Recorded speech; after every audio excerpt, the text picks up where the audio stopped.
Hello，大家好，我是种多主。早餐不要总是出去买着吃了，像这样的一碗面条，既营养又管饱。重点是做法还非常的简单，只要10分钟就可以吃上了。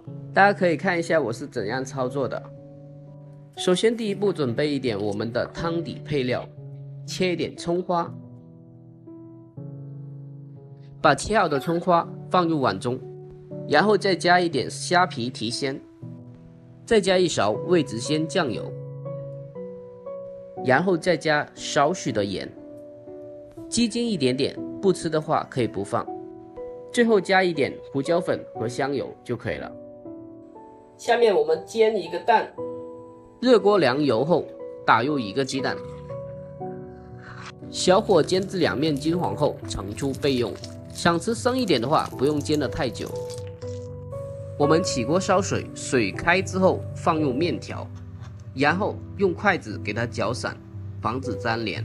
水烧开之后，我们加入适量的一个凉水，然后再次烧开，再加入凉水2次就可以了。面碗中加入适量的面汤，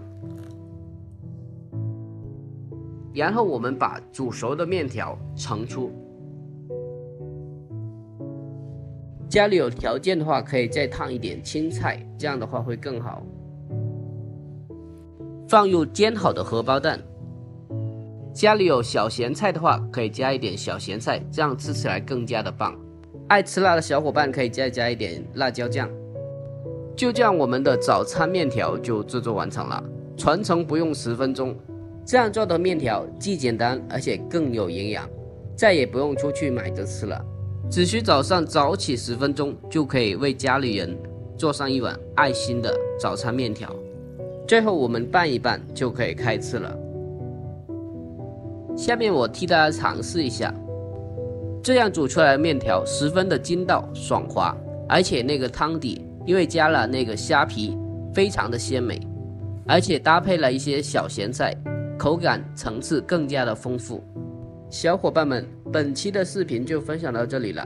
如果您也喜欢我的视频，那就帮忙点一个赞呗，真心感谢您了。我们下期再见。